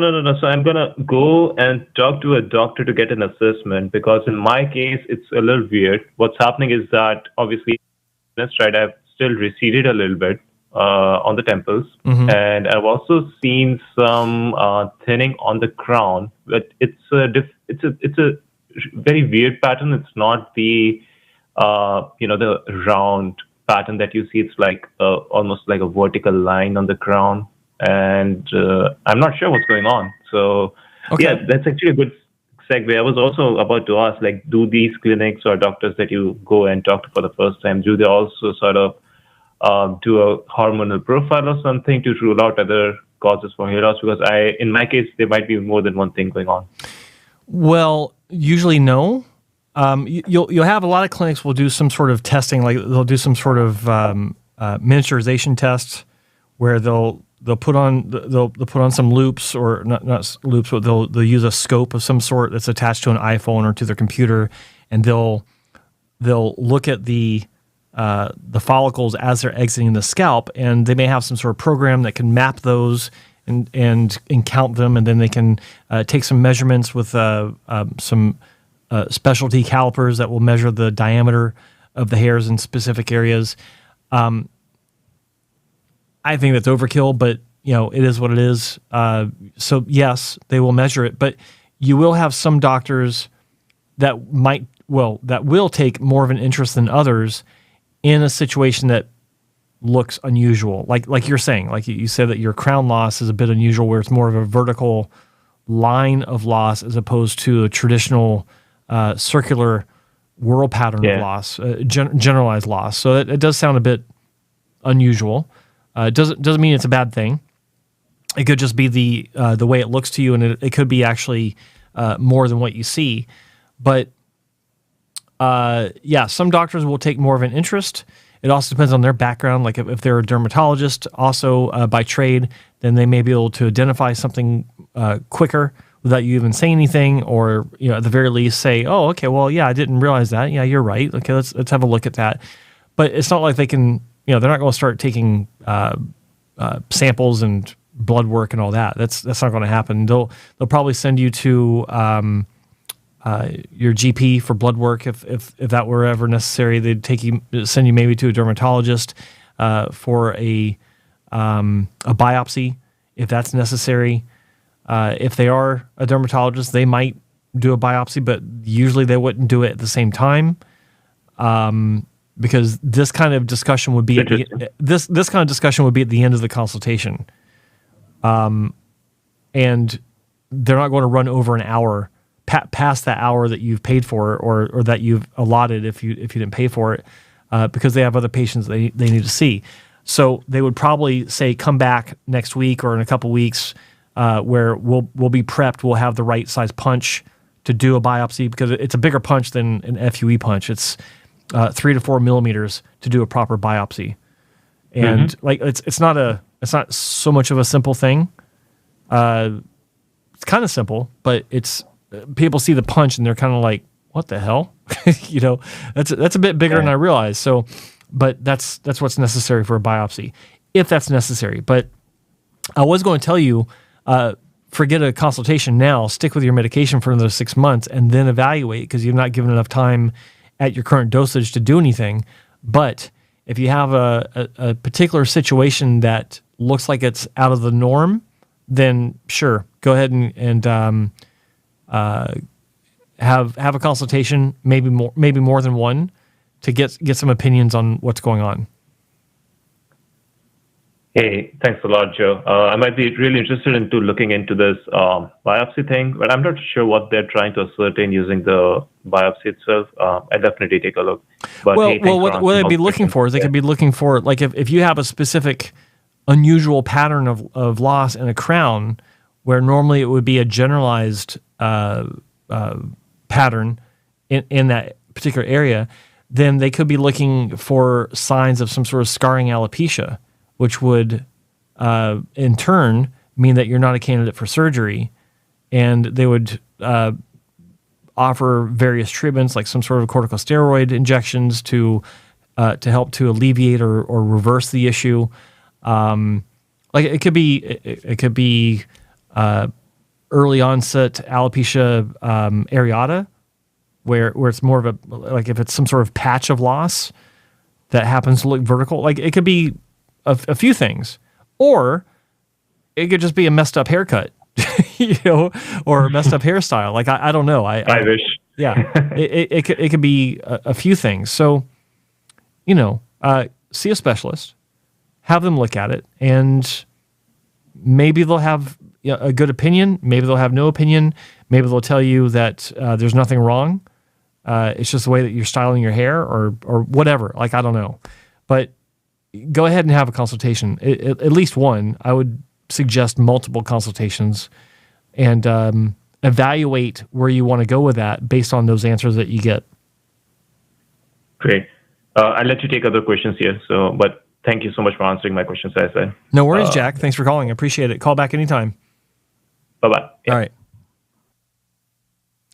1-833-563-4247. Lines are open. It's toll-free, North America. Give me a call. Those are some good questions by Jack in California. A vertical line of loss in the crown. I can't say I've seen that. Can't say I've not seen it. Nothing stands out, but I would be interested in finding out what it is. Sometimes when I hear about, or I'm told by a patient that they've got a strange pattern of loss, several times when that's happened, it's actually just been, I was joking around, but it's been a bad haircut, or it's been a bad hairstyle. Because sometimes, nothing about Jack, but sometimes I've met people that just don't know how to style their hair correctly. So, all right. So AU106, Joe, what do you make of a receding hairline that has lasted 8 years? And I'll get back to your question later. Got a call. Hey, you're on the main event. What's your name? Where are you calling from? Hello. Hello. Hey, Joe. This is Vikram calling you from Chicago, Illinois area. How are you doing, man? Vikram from Chicago. I'm doing fine, sir. What's going on? So thanks for everything that you do every single day, helping those all people with your advice. Well, my pleasure. Spencer, you and Spencer work together awesome. And, of course, I love your solo programs as well. But especially with Spencer's drum, it's fun. Yeah. So I had a couple of questions. Are you Vikram? Sorry, are you on a speakerphone? No, I'm on Bluetooth. You're on Bluetooth. Let me yeah, little bit of a room echo there. Can you hear me better now? It's about the same. Can you put the phone to your face? Hang on 1 second. Yeah. I hate to I love being able to wear AirPods and things like that, but yeah, there you go. Can you hear me better now? Is it okay now? So much better, my friend. All right. So much better. So, well, thanks for everything that you're doing. Really, we have a great deal to learn from you guys, and it's just not simple lip service, but that I'm saying, but really grateful to what you guys have done. I appreciate that. Thank you. Thank you. And I'm about 40. about to turn 48, Mm-hmm. and I underwent a hair restoration surgery in India. I'm from India originally, working in Chicago area. Mm-hmm. So in about 5 or 6 years ago, with one of the clinics that you have previously talked about, Eugenix. Mm-hmm. Both Dr. Erika and Dr. Pradeep. Pradeep, yeah. Yeah. Both of them had worked at me, and I was like Norwood 6, Norwood almost 7. Mm-hmm. One of those earlier cases where I had about 8,000 grafts put in. Wow. About close to 4,000 from scalp, and about another 3,500, 4,000 from the beard area. Still Really? have plenty of beard left. Yeah. Okay. Long time ago. And then it did well, actually, and I got on some finasteride, a milligram a day, subsequent to that. Mm-hmm. Got really good care, by the way, by them. Yeah. But then just couldn't take the side effects, you know. Mm-hmm. I started losing weight. The muscles were all gone by the end of 6-7 months or so, and really felt really depressed Mm-hmm. at the end of it. So I tried to modify my dose and, went on a 0.5 a day, same thing. And subsequently went to like 0.5 every other day. Still didn't work. So stopped it within about 3-4 weeks or so. Things started getting better and symptoms went away by the end of 60 days or so. Okay. But then I noticed that, and it's been about 4 years or so since I had a procedure. And after I stopped it, I did see that I lost some transplanted hairs, Mm-hmm. about 30% or so. I still have about 30% of it left. But interestingly, the gap between the what you call widow's peak I seem to have lost more hairs in that area. So I was thinking of, it doesn't look odd if I just comb over it and everything. I was just thinking whether it's worth giving a try to fill it in. Now, if that's the case, whether, I should go. First one was a FUE, obviously, whether I would go for a FUT, since I was told initially that I have about 1,500 to 2,000 grafts left in the scalp area. Mm-hmm. So I don't know what your feelings about that are, and I know it's difficult to say without looking at donor area and everything, but it just really annoys me that, that gap between the, side area to my top of the scalp. So when you say the side area, you're talking the side of your scalp above the ears. There's a gap probably at the top of the side between that and... Top of the side, yes. Okay, so in other words, your part line has gotten larger, wider. It has. Interestingly, they had transplanted it front 1/3 predominantly with scalp hair and back 2/3 with beard hair. Yeah. They were kind of unruly initially, but then they all settled down. In fact, my beard hair in the mid scalp area feels like the scalp hair in the front. So it kind of blended in pretty good. Interesting. So, but that area, if I just comb to one side, looks sometimes looks a little weird. And nobody has pointed it out or anything, but maybe I'm just being over suspicious about how things look like. But when I look at myself in the mirror, it just looks a little odd and a little more empty than other places. Okay. Well, first off, what you're talking about as far as loss goes, the continued loss and the widening of the part line, that is something that's found in nature. It's not something that's only seen in hair transplant patients where they lose more hair after surgery. That is a false assumption that's put out there by people that don't really know any better on the interwebs. I know this because I've seen it more times I can count. Like I look at people on the street, I see it all the time, where people have a decent amount of hair on top, but they got this wide part line between the top and the sides. Nothing wrong with that at all, as far as from a natural standpoint. What is wrong with it is you don't want it. It's like, and I understand that. Like, you don't want to have that issue, and that makes sense. Like, there's nothing wrong with that. And the question is, are you a candidate to do that again? You said that you were assessed at having 1,500, 2,000 more grafts. Was this by Dr. Pradeep and Dr. Erica? Did they say you've got about that many more? And was that after your last surgery, or was that recently? No, after the last surgery. Okay. Not recently. All right. So, and you stopped taking finasteride because of the side effects. Were you having any sort of benefit from it? Like, and forgive me if you said this before, but do you think that it was actually helping your hair?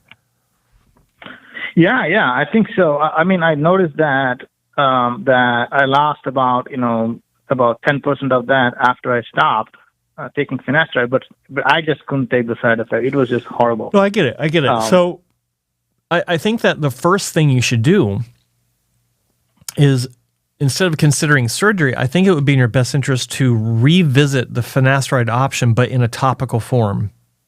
Try topical. Mm-hmm. Okay. Find a resource that can send you a topical finasteride, or maybe you've got a compounding pharmacy that's local to you that a doctor can prescribe topical. There's a few options online that you can check out, and give that some time. First off, see if you're having any sort of side effects from it, and start slow. Sure. Because I think, you're 48 years old, or you're going to be 48. You're also going to be 58. You're going to be 68. This is a long-term issue. That was my other question. That was my other question as to whether it's, obviously getting towards 50, aging myself, but still, is it worth, going for all these things right now? I'm a happily married guy, and, and a wonderful, wonderful wife and family and everything. And, of course, wife doesn't care about it. And I don't care how everybody else looks at it. It's just myself being a little, finicky about it. No, I get it. I get it. But you're pushing 50, and that's when you can stop caring about it, because that's when everything falls apart. So right. I'm totally kidding. No, look, if it's worth it or not, that's completely up to you. It's your head. Like I say to patients all the time. Well, not often enough, but the result is not something the doctor has to wear in their head for the rest of their life. You do. That's right. It goes with once you're done with the surgery, all the work that's being done leaves on your head, not on the doctor's. It doesn't stick around on the doctor's head. It's on yours. That's so true. Yeah. So I think it's worth investing more time into trying to arrest the loss. Because if you can arrest the loss, if you can stop the loss where it is now, and you don't see any progression over the next 6 to 12 months, wouldn't that be worth it if you're not having side effects?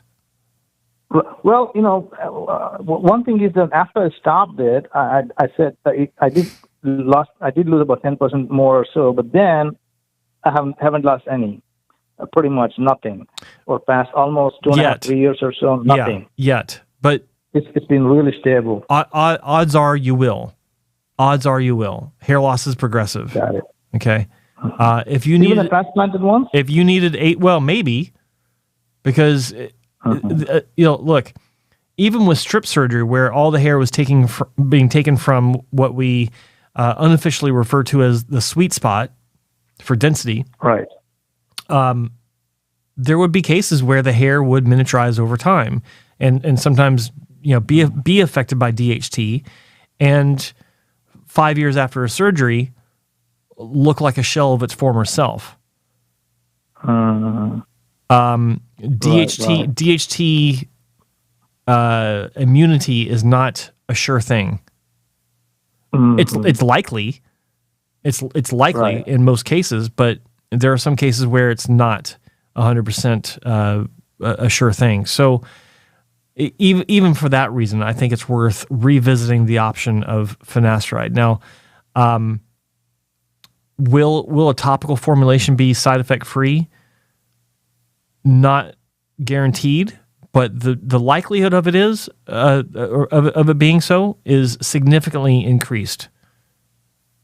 You think it's worth to try and see for a few months at least, maybe a year? Well, would you more than a few months, throughout the scalp, or a minimum 6 months, but more importantly, work your way into it to see if you are having side effects. Like don't just stick to it for 6 months willy nilly, and at the end of 6 months realize that you've had side effects the whole time.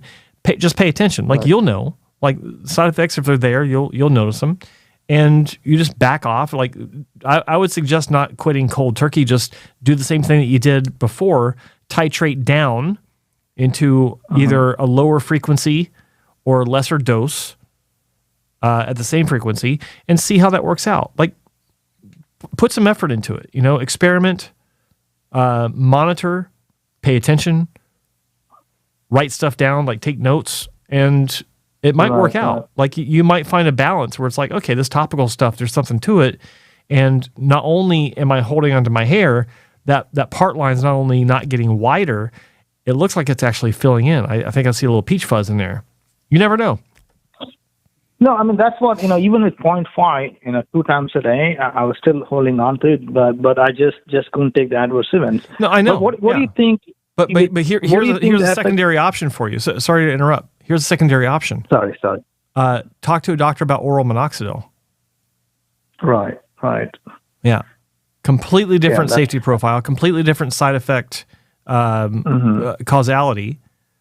So, and that might be your answer. In fact, you might want to even consider that as in place of finasteride. Just try that.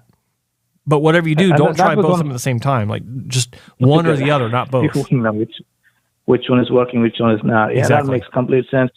But I always wondered whether how the effect of that would be on the beard hair. And when I was saying I didn't see much of a beard hair shedding with finasteride when I stopped it. Most of the shedding was in where the scalp hair was transplanted. Yep. But that seemed to have stabilized, and I see that beard hair either they have become more softer over the past 3 to 4 years or so. Do you think they will also strengthen with finasteride, or we don't quite know what the effect of that's going to be on beard hairs? But will it strengthen on oral minoxidil or finasteride? Finasteride. Topical finasteride. No, well, unless it has minoxidil in it. I've not known beard hair to strengthen from finasteride. I have known it to strengthen from minoxidil. Right. Like that's actually more that's actually kind of expected, that beard hair, body hair in general might actually increase through the use of minoxidil, topical or oral. Right. That was one of my more worries, because beard hair is supposedly DHT resistant. And when you apply finasteride into that area, is it going to be like a counterproductive that you're reducing the DHT, or that's just causing more of your beard hair to shed? I don't know if you have heard of anything like that. Well, I've heard, and like I know people that swear that using finasteride actually reduces body hair growth, including facial hair. Right. And I don't know. I don't think there's been any sort of specific relation that's been established as to why that is. It's all anecdotal, as far as I know. Right. I don't think there's any studies on this, but I don't know. And that's why sometimes it's I question why certain doctors will recommend finasteride even though they've gotten a bucket load of body hair transplanted onto their scalp. How's that going to affect the body hair? That is my question. Because then we're getting into questions about the theory of donor dominance. Does it translate to body hair? Because the theory of donor dominance in general has been kind of cracked. Like it's not a given across the board. So right. We'll see. So scratch my original recommendation on finasteride topical. I would consider going to oral minoxidil Talk to your doctor about it. I'm not a doctor. I'm just a guy behind a microphone. But I think that would be, your information that you provide, your suggestions are so valuable, man. Otherwise, so many guys would have been screwed. There are good doctors. Please don't take me wrong, but there are a lot of bad ones out there, man. Without what you guys do, we should be really proud of you guys, having somebody like you and Spencer in the hair loss community. Well, thank you. What you guys have been doing. I've been following you before on the other hair loss forum when you left that forum. And then I've been following you since that time on, including your, YouTube channels and everything. And it's just phenomenal, the amount of education you do. And without expecting anything, that's just, hats off to you, man. Well, thank you so much. Thank you. I'm starting starting a Patreon. You can donate. Just kidding. Yeah, absolutely. No. I think you need to open up the donate button. I don't know if you have already or not, but I think you should. No, that's not. I don't feel good about that kind of stuff. I just don't. I don't know. It's voluntary, out of heart, No, I appreciate that. I really do. Like I've had offers before. Like recently, I had another offer. Someone wanted me to guide them through their entire journey and to pay me handsomely for it. I'm like, no, just watch my videos. You should also feel, you should also feel about us as well that we are taking free advice from you without doing anything for it. So that we feel bad about it as well. But no, I really, seriously, I appreciate that. I really do. But once I start taking money for doing consultations and things like that, then I'm that guy. I'm that guy that takes money for consultations, and it's not a good look. And there's a reason why I don't feel good about it. Like I wouldn't want to do something like that.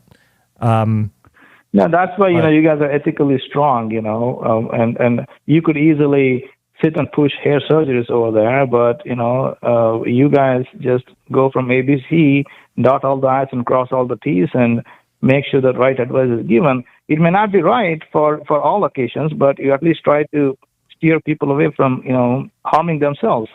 Well, that's the best thing. Ultimately, Vikram, the reason why there's two reasons why I do things the way I do. The first reason is because I do want to prevent patients from making a bad decision, because there are few things worse.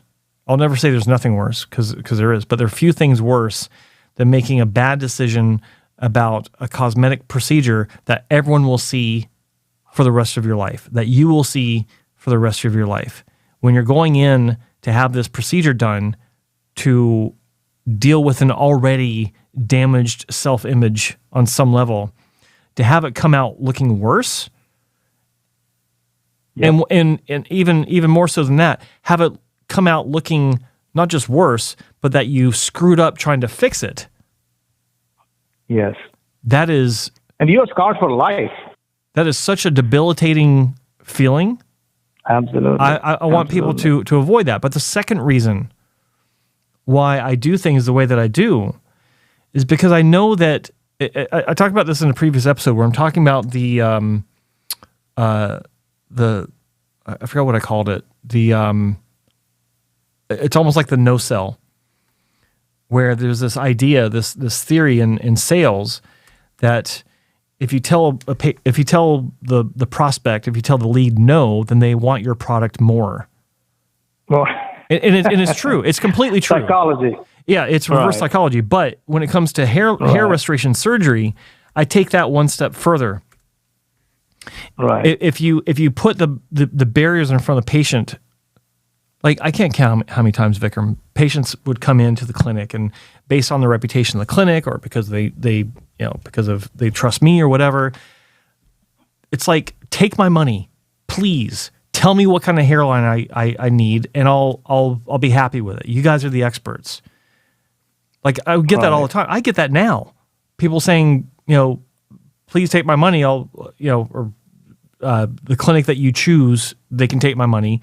It's like, no.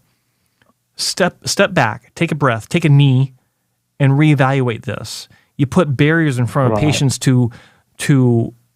It's almost like checks and balances where you put barriers in front of patients that they have to educate themselves about in order to get past that barrier, so that by the time they get to the point where you as a doctor will accept them as a patient, they are 100 times better as a patient.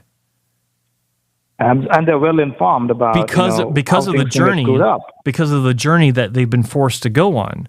So when I did that first video, do not have a hair transplant class number 1, 8 years ago or 7 years ago. Right.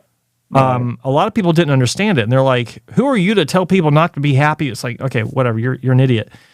But the point of that was not to have surgery until you have figured out that it's not a guarantee. That if anyone gives you a guarantee, walk away, because any clinic can screw you up. Every top clinic out there, clinics I work with, clinics I don't work with, they have these just incredibly ragingly good reputations. They all have at least a few patients that regret having surgery with that doctor. Right. Every one of them. So you know what? If every single, different aspects of medicine would have somebody like you, then we would have a lot more responsible doctors in the medical field. I wish people take up, I wouldn't say activism, but something that would be helpful for the patients who actually are in dark. It makes a difference as to, let's say I go for some other physical problem, talking to a doctor who's empathetic, maybe holding your hand, maybe, telling and sitting and explaining to me what's going on. I don't see that's happening in hair transplant clinic that often, and you are fulfilling that role. I mean, that's just, I can't thank you enough. It's just, I know, I feel ever grateful. I've been following you for a long time, man. It's just, and I did a lot of research, and I've had advanced alopecia, and I went to a lot of North American clinics and everything, and finally, went with Dr. Sethi. I've been happy, with the way they treated me. But I could tell you, I'm somebody who checks things out 10, 20, 30 times, and I can tell you how many times that I got the wrong advice. I've been relatively happy with this hair transplant, but just I guess it's just a greed of looking, getting a little bit more. That's I think I'll take your opinion, try out. I will first of all go and seek out. Do you have any advice as to any good ones near Chicago area that you could go and show, and maybe just ask them question about, would they feel bad saying I had hair transplant somewhere else? Well, no. I mean, first off, thank you for that lovely set of comments you made about what I do. I really appreciate that. But with regards to doctors in Chicago, or doctors anywhere for that matter, they don't feel bad that you've gone to a different clinic. They're just happy to see you in there so that they can answer questions, for better or for worse. Like, and I say that, like, some doctors are happy to have you in there so they can talk about themselves, so they can stroke their own ego in front of you. Other doctors are happy to have you there because they are genuinely, interested in your case. Or right. That was my question. Would anybody be as genuine as you are, or Spencer is, to give me the advice in my situation that you would particularly say maybe two or Vikram, three people that you trust? Let's be honest. If anyone else would be as sincere as us, we wouldn't be doing this. That is true. At least you would know somebody who would be true to their self, that won't sell the snake oil, Well, in Chicago, I can't say, because I don't really. I've never done any investigations on any doctors in Chicago specifically to the point where, because they applied. I would say look to the IAHRS, and maybe I know Dr. Vladimir Panin is in Chicago. He's got a good reputation. There's another clinic that supposedly, even to get a consultation, it takes a year. I don't know if that's BS or not. I'll refrain from commenting because I know some things, but yeah, look, I think that your best situation is to start off with online consultations with the doctors of your choice, because here's one thing that is universal. Doctors love to see the work of other doctors. They love it. They love it To for two reasons. Just to put some dust on it to see. Two reasons why they love to see the work of other doctors. Number one, if it's a well-known doctor or clinic, they want to see what the work looks like. They're always anxious to see the work of their esteemed colleagues of high repute, but they're also competitors. Yeah, because maybe they can learn something.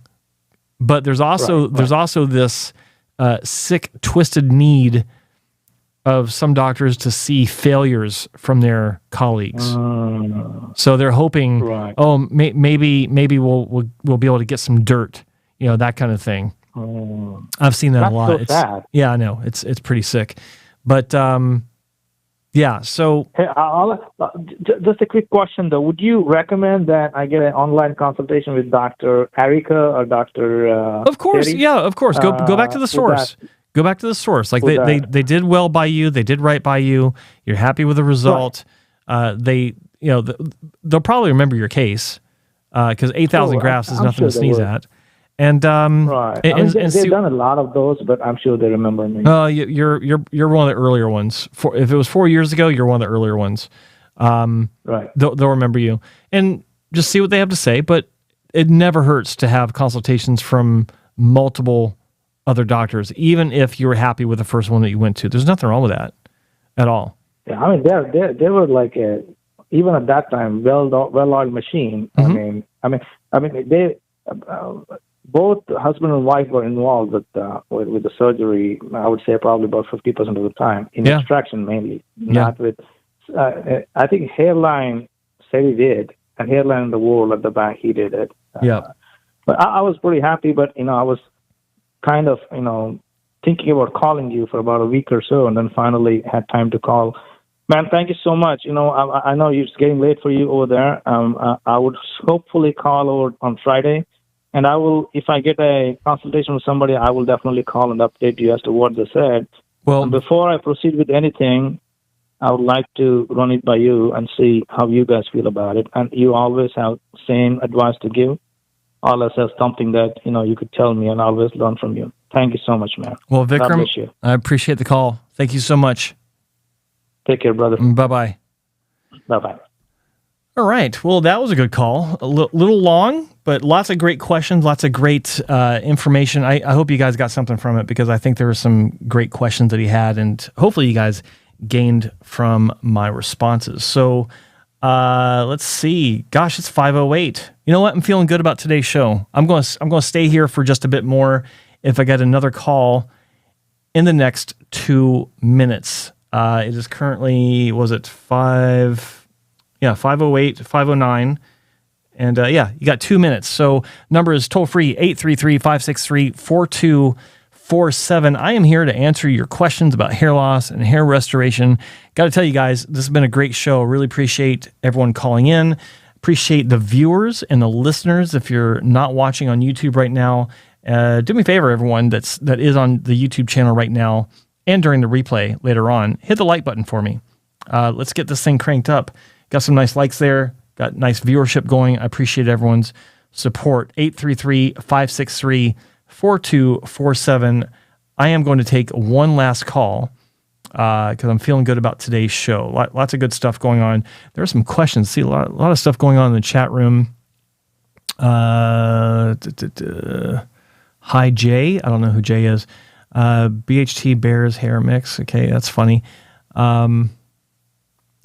Andrew Vernon. Oh, okay, yeah. Hi, Jay. The name's Joe, not Jay, but thank you. I had a strip procedure in South Korea years ago. Which clinic? Did you go to Motion? Did you go to... there's a lot of clinics actually in South Korea. Which did not go well. Dr. Cole, for hair in Atlanta, I would recommend. He will not leave you as a... Okay. Oh, so it's a very short testimonial. Okay, great. Let's see, what else is there? Question, Tommy Wang. You went to Tommy Wang? He's in Korea? Trying to think of, wait, is it the same Tommy Wang I know? I thought he was in, Tommy is in Taiwan, isn't he? Anyway, All right. Sorry, just thinking out loud there.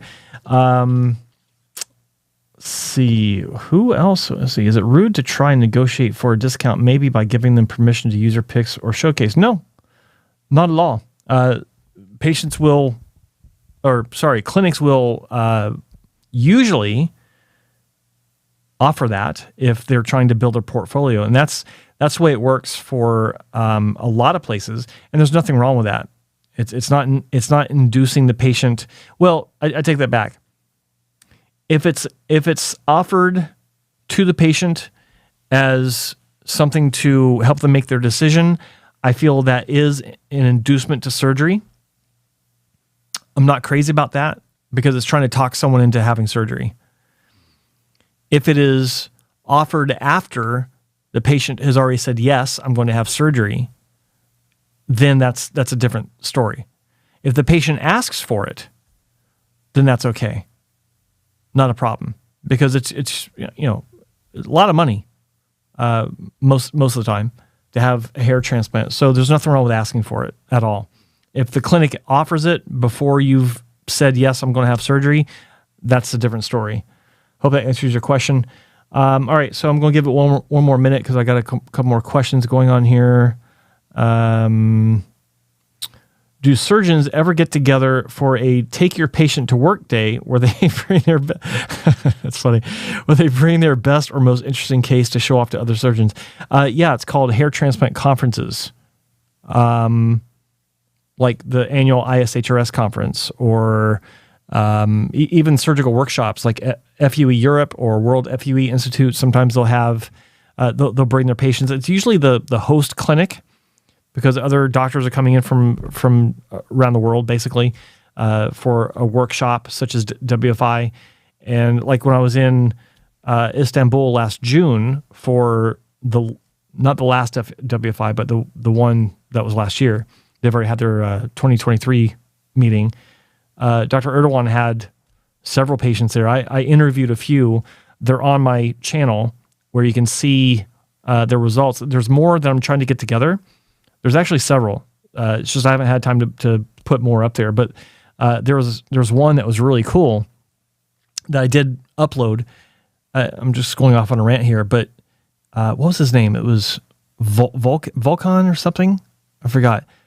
Really nice guy, and he had such an amazing turnaround.